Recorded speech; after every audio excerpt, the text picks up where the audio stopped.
വിപിൻ, ഈ തെളിവെടുപ്പിൽ ഡ്രോൺ നിരീക്ഷണം കൂടിയുണ്ടല്ലോ. അപ്പോൾ ഈ ദൃശ്യങ്ങളെല്ലാം ആകാശ ദൃശ്യങ്ങൾ കൂടി പകർത്തിക്കൊണ്ടുള്ള ഒരു തെളിവെടുപ്പാണോ ഇപ്പോൾ പുരോഗമിക്കുന്നത്?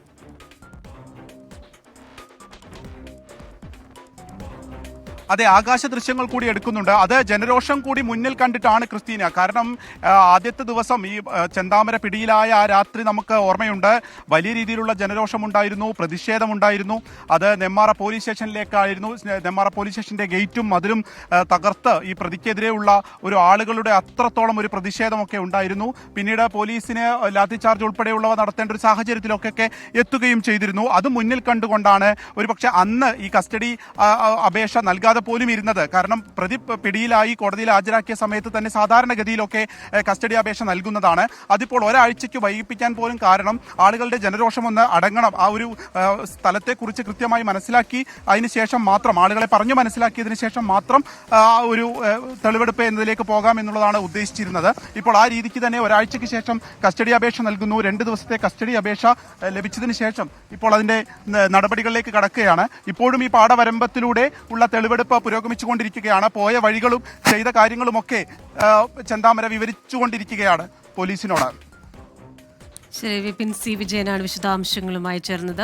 വിപിൻ, ഇയാൾ നടന്ന കാര്യങ്ങളൊക്കെ കൃത്യമായി പോലീസിന് വിവരിച്ചു നൽകുന്നുണ്ട്. ഏതൊക്കെ വഴികളിലൂടെയാണ് താൻ പോയത്, ഒപ്പം തന്നെ ആ പാടശേഖരത്തിന്റെ ഒരു ഭാഗത്തെത്തുമ്പോൾ അവിടെ നിന്ന് ഇവിടെയാണ് താൻ സിം ഉപേക്ഷിച്ചത് എന്ന് പറയുന്നു.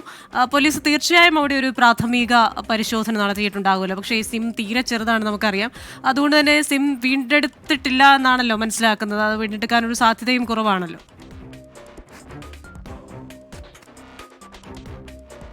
അതെ, ആ പ്രദേശം കാണിച്ചു കൊടുത്തിട്ടുണ്ട്. ആ പ്രദേശം കാണിച്ചു കൊടുക്കുകയും അവിടെ ഒരു തെളിവെടുപ്പ് നടത്തുകയുമാണ് പോലീസ് നടത്തിയത്. ഒരു പ്രാഥമികമായിട്ടുള്ള ഒരു പരിശോധന നടത്തി. ഒരു പക്ഷേ ആ സ്ഥലത്തെത്തിച്ച് വീണ്ടും ഒരു പരിശോധന ഉണ്ടാവാനുള്ളൊരു സാധ്യതയുണ്ട് പോലീസിന്റെ ഭാഗത്ത് നിന്ന്.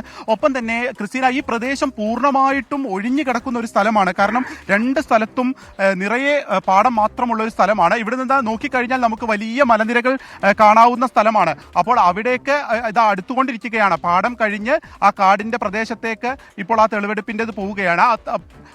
ഈ മലനിരകളുടെ തൊട്ട് താഴെ വെച്ച് തെളിവെടുപ്പ് നിർത്തും. കാരണം അങ്ങോട്ട് മലയുടെ മുകളിലേക്ക് ഉണ്ടാകില്ല എന്നുള്ളതാണ് ഈ ഘട്ടത്തിൽ മനസ്സിലാക്കുന്നത്. അപ്പോൾ പ്രതിയുമായി ഇപ്പോഴും ആ പ്രദേശത്തേക്ക്, അതിന് തൊട്ടടുത്തേക്ക് പോയിക്കൊണ്ടിരിക്കുകയാണ്. ഈ പാടത്തിന്റെ എല്ലാ വരമ്പിലൂടെയും അയാൾ ഓടിപ്പോയിട്ടുണ്ട് അന്ന് എന്നുള്ളതാണ് ഇപ്പോൾ മനസ്സിലാവുന്നത്. കാരണം അത്രത്തോളം വളഞ്ഞാണ് അയാൾ വന്നിരിക്കുന്നത്. ഈ പ്രതി മൊഴിയായി പറഞ്ഞതുപോലെ തന്നെ 2 കൊലപാതകം നടത്തിയതിന് ശേഷം താൻ പെട്ടെന്ന് പരിഭ്രാന്തനായി. അതുകൊണ്ട് എങ്ങനെ വഴി ഓടിപ്പോയി എന്നുള്ളത് തനിക്കറിയില്ല എന്നുള്ളതായിരുന്നു ഒരു മൊഴി ഉണ്ടായിരുന്നത്. അതുപോലെ തന്നെ ഇയാൾ ഈ പാടത്തിലൂടെ മുഴുവൻ സഞ്ചരിച്ച് കാട് കയറി എന്നുള്ളതാണ്. ഒരു പക്ഷേ അന്ന് ഇതിലെ ഏതെങ്കിലും ഒരു പ്രദേശത്ത് ഒളിച്ചിരിക്കാനുള്ള സാധ്യതയും ഉണ്ട്. അങ്ങനെ ഇരുന്നോ എന്നതിനെ സംബന്ധിച്ച് അല്പസമയത്തിനകം തന്നെ ഒരു കൃത്യത വരും. ശരി വിപിൻ, ഒപ്പം തന്നെ ഇന്ന് ഇയാൾ കുറേ കാര്യങ്ങൾ പോലീസിന് വിശദീകരിച്ചു കൊടുക്കുന്നുണ്ടായിരുന്നല്ലോ. ഏത് രീതിയിലാണ് ഈ സംഭവം നടന്നത്, അതിനുശേഷം എങ്ങനെയാണ് രക്ഷപ്പെട്ടത്, ഇന്ന് എന്തൊക്കെ കാര്യങ്ങളാണ് പുതിയതായി എന്തെങ്കിലും കാര്യങ്ങൾ ഇന്ന് പറഞ്ഞതിലുണ്ടോ?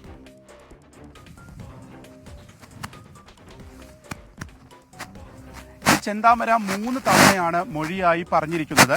ഈ 3 തവണ മൊഴി നൽകിയതും ഒരേ കാര്യം തന്നെയാണ് എന്നുള്ളതാണ് അന്വേഷണ സംഘം തന്നെ വ്യക്തമാക്കുന്നത്. അതിൽ ഒരു മാറ്റവുമില്ലാതെ ഒരേ കാര്യം തന്നെ, ഈ കുടുംബത്തിനോടുള്ള പക, അത് തൻ്റെ കുടുംബം നശിപ്പിച്ചു എന്നുള്ള ഒരു പക സംശയിച്ച് ഇയാൾ അത് പ്രകാരം ആ ക്രൂരത മനസ്സിൽ വെച്ചുകൊണ്ടാണ് ഇത്രയും ദിവസം ഇരുന്നത്.